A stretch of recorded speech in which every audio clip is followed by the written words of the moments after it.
Hello बच्चों, हमारे विज्ञान की ऑनलाइन क्लास में आप सभी का हम स्वागत करते हैं। हम पढ़ रहे हैं कक्षा 9 का विज्ञान और अध्याय 15। इसमें 2 लेक्चर देख चुके हैं कि कैसे जो हमारे खाद्य संसाधन हैं कैसे सुधार उसमें किया जा सकता है।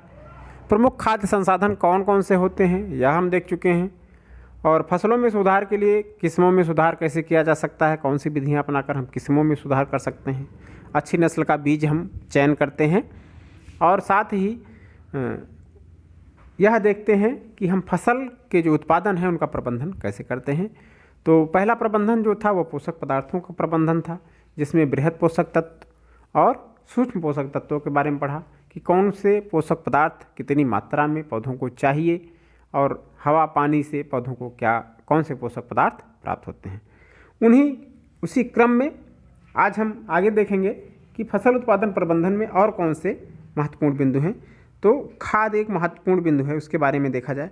खाद जो है वह खाद में कार्बनिक पदार्थों की मात्रा अधिक होती है। यह मिट्टी को अल्प मात्रा में पोषक पदार्थ प्रदान करते हैं। खाद को जंतुओं के अपशिष्ट और पौधों के कचरे के अपघटन से तैयार किया जाता है।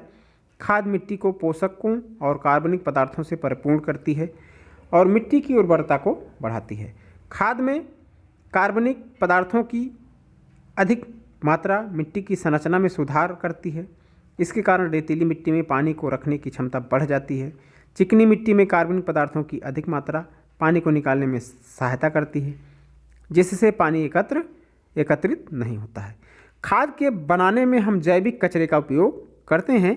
इससे उर्वरकों के अत्यधिक उपयोग की जो आवश्यकता नहीं होती है अगर हम खाद का अधिक उपयोग करते हैं। तो इस प्रकार से जो पर्यावरणीय हमारा संपोषणीय विकास की जो सोच है, अवधारणा है, वह फलित होती है। उसी पर हम काम करते हैं। पर्यावरण संरक्षण में सहयोग मिलता है। खाद बनाने की प्रक्रिया में हम क्या क्या करते हैं यह जानिए बच्चों।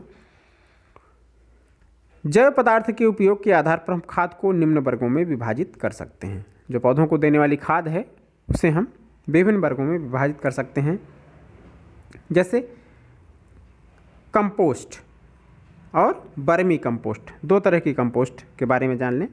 कंपोस्टीकरण प्रक्रिया जो है उसमें कृषि अपशिष्ट पदार्थ का उपयोग किया जाता है, जैसे कि पशुधन का मल मूत्र, गोबर, सब्जी के छिलके, कचरा, जानवरों द्वारा परित्यक्त चारे, घरेलू कचरे, सीवेज कचरे, फेंके हुए खरपतवार, इन सब चीज़ों को हम गड्ढों में रख के उन्हें विगलित करते हैं, सड़ाते हैं।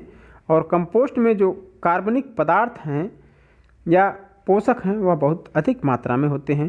कंपोस्ट को केंचुओं द्वारा जब हम सड़ाया जाता है, पौधों और जानवरों के अपशिष्ट पदार्थों को शीघ्र निस्तारित करने की प्रक्रिया के द्वारा बनाया जाता है, तो उस कंपोस्ट को हम वर्मी कंपोस्ट कहते हैं।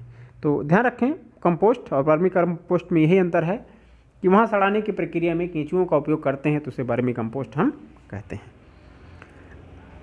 हरी खाद बनाते हैं। हरी खाद कैसे बनती है? फसल उगाने से पहले खेतों में कुछ फसलें हैं, जैसे कि पटसन, मूंग, ग्वार, इन्हें हम उसमें बो देते हैं पहले से, और उसके पश्चात उन पर हल चलाकर उन्हें खेत की मिट्टी में मिला दिया जाता है, और यह जो पौधे हैं वह हरी खाद में परिवर्तित हो जाते हैं, जो कि मिट्टी को नाइट्रोजन और फास्फोरस से परिपूर्ण करने में सहायक होते हैं। तो यह हरी खाद कहलाते हैं। तो 2 तरह की खादें हैं, कंपोस्ट, वर्मी कंपोस्ट और हरी खाद। अब हम देखते हैं उर्वरक। खाद के बारे में समझ गए, उर्वरक के बारे में देखा जाए। उर्वरक क्या होते हैं? उर्वरक व्यावसायिक रूप से तैयार पादप पोषक पदार्थ होते हैं। यह उर्वरक जो है नाइट्रोजन, फास्फोरस और पोटेशियम प्रदान करते हैं। खाद मुख्य रूप से उर्वरक, जिन्हें आप खाद कहते हैं, वह उर्वरक होते हैं, और जिन्हें घरेलू खाद कहते हैं वो खाद होते हैं। इनके उपयोग से अच्छी कायिक वृद्धि, जैसे अच्छी पत्तियां, शाखाएं और फूल हमें प्राप्त होते हैं, और स्वस्थ पौधों की प्राप्ति होती है। अधिक उत्पादन के लिए उर्वरकों का भी उपयोग किया जाता है, परंतु ये आर्थिक दृष्टि से जो है कुछ महंगे पड़ते हैं। इसलिए किसानों को खाद का उपयोग करने के लिए प्रेरित किया जाता है। उर्वरकों का उपयोग बड़े ध्यान से हमें करना चाहिए, और उसके सदुपयोग के लिए इसकी खुराक की हमें उचित मात्रा पता होनी चाहिए, उचित समय पता होना चाहिए, और उर्वरक देने से पहले और उसके बाद की जो सावधानियां हैं उन्हें हमें अवश्य अपनानी चाहिए।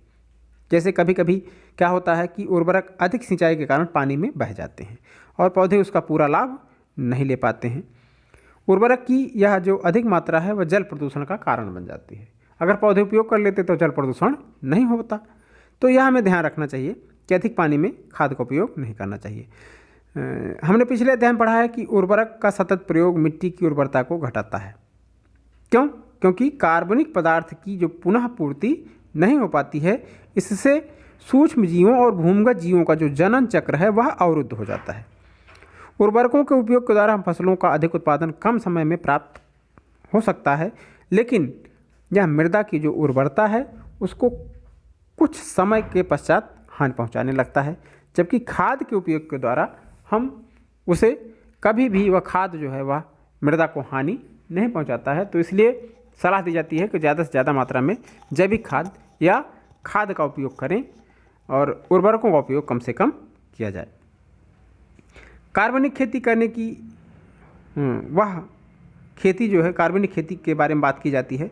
तो कार्बनिक खेती जो है, खेती करने की वह पद्धति है जिसमें जो रासायनिक उर्वरक हैं, पीड़क नाशी हैं, शाकनाशी हैं, खरपतवार नाशी हैं या कीटनाशक हैं, कहने का मतलब इनका उपयोग बहुत कम मात्रा में या बिल्कुल नहीं होता है। इस कार्बनिक खेती में अधिक से अधिक कार्बनिक खाद का उपयोग किया जाता है। कार्बनिक अवशिष्ट जैसे पुआल, पशुधन, इनका पुनर्चक्रण, जैविक कारक जैसे कि नील हरित शैवालों का संवर्धन, जैविक उर्वरकों को बनाने के में उपयोग किया जाता है। नीम की पत्तियों और हल्दी को का विशेष रूप से जैव कीटनाशक के रूप में हम उपयोग करते हैं। खाद्य संग्रहण में भी हम इनका जैव कीटनाशक के रूप में उपयोग करते हैं। कुशल फसलीकरण पद्धति के लिए मिश्रित खेती अपनाई जाती है। अंतरा फसलीकरण, फसल चक्र जैसा कि दिया गया है नीचे, आवश्यक है। यह फसल तंत्र कीट, पीड़क और खरपतवार को नियंत्रित करते हैं और पोषक तत्व भी प्रदान करते हैं। अगला जो महत्वपूर्ण बिंदु है, खाद के उपरांत सिंचाई। सिंचाई भी फसलों के उत्पादन का महत्वपूर्ण बिंदु है। उसके कारण भी फसल उत्पादन में वृद्धि या कमी हो सकती है। तो सिंचाई, भारत में अधिकांश खेती जो है वह वर्षा पर ही आधारित है। अधिकांश क्षेत्रों में फसल की उपज समय पर मानसून आने पर और वृद्धि काल में उचित वर्षा होने पर ही निर्भर होती है। अगर सही समय पर सिंचाई नहीं हुई तो फसल खराब हो जाती है।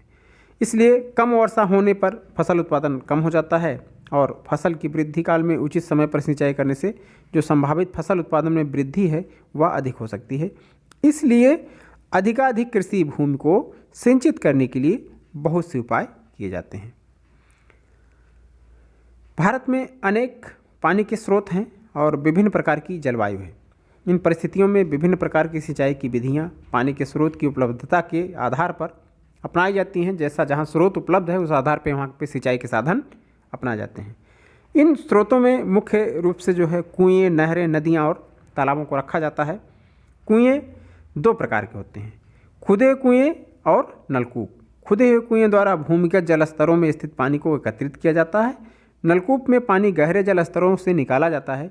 इन कुओं से सिंचाई के लिए पानी को पंप द्वारा निकाला जाता है। नहरें दूसरा साधन है। यह सिंचाई का एक बहुत विस्तृत साधन है। इसमें पानी एक या अधिक जलाशयों अथवा नदियों से आता है और मुख्य नहर से शाखाएं निकाली जाती हैं जो कि विभाजित होकर विभिन्न क्षेत्रों में खेतों में सिंचाई के काम में लाई जाती हैं। नदी जल उठाव प्रणाली से भी सिंचाई की जाती है। जिन क्षेत्रों में जलाशयों से कम पानी मिलने के कारण नहरों का बहाव अनियमित या अपर्याप्त होता है वहाँ जल उठाव प्रणाली अधिक उपयोगी होती है। नदियों के किनारे स्थित खेतों में सिंचाई करने के लिए नदियों से सीधे ही पानी निकालकर खेतों तक पहुँचा दिया जाता है। तालाब भी सिंचाई के साधन के लिए रूप में उपयोग किए जाते हैं।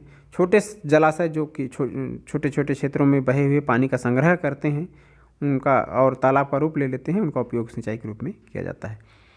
कृषि में पानी की उपलब्धि बढ़ाने के लिए आधुनिक विधियां जैसे वर्षा के पानी का संग्रहण, जल का विभाजन, उचित प्रबंधन द्वारा उपयोग किया जाना, ये सारे महत्वपूर्ण बिंदु हैं जिससे हम अधिक मात्रा में सिंचाई के साधन प्राप्त कर सकते हैं। इसके लिए छोटे छोटे बांध बनाने चाहिए, भूमि के जलस्तर को बढ़ाना चाहिए। यह छोटे बांध वर्षा का जो पानी है उसे बहने से रोकते हैं और मृदा के अपरदन को भी कम करते हैं। तो सिंचाई के साधनों में सुधार करना, विभिन्न सिंचाई की जो कैसे जलस्तर में वृद्धि करें, यह भी महत्वपूर्ण होता है सिंचाई का प्रबंधन करने में। कुछ और भी महत्वपूर्ण चीज़ है, जैसे पानी की कमी या वर्षा की अनियमितता के कारण सूखा होता है। वर्षा पर आधारित कृषि को सूखे से बहुत हानि होती है, विशेषतः उन क्षेत्रों में जहां पर किसान फसल उत्पादन में सिंचाई का उपयोग नहीं करते हैं और केवल वर्षा पर ही अपनी फसल को निर्भर रखते हैं। तो हल्की मृदाओं में पानी को संचित रखने की क्षमता कम होती है, इसलिए जिन क्षेत्रों में हल्की मृदा होती है वहाँ पर सूखे कारण फसलों की बहुत ही हानि होती है। वैज्ञानिकों ने कुछ फसलों की ऐसी किस्में तैयार कर ली हैं अब, जो कि सूखे की स्थिति को सहन करने में सक्षम होती हैं। तो वहाँ पर उस तरह की फसलों को हमें उगाना चाहिए। तो यह भी जानना बहुत भी महत्वपूर्ण बिंदु है हमारे फसल प्रबंधन के तहत। तो आज की क्लास हम यहीं समाप्त करते हैं। आज सिंचाई और खाद के बारे में हमने पढ़ा कि खादें और उर्वरक कौन कौन से होते हैं और सिंचाई का जो साधन है इन फसल उत्पादन प्रबंधन में कैसे हम इनका उपयोग करते हैं।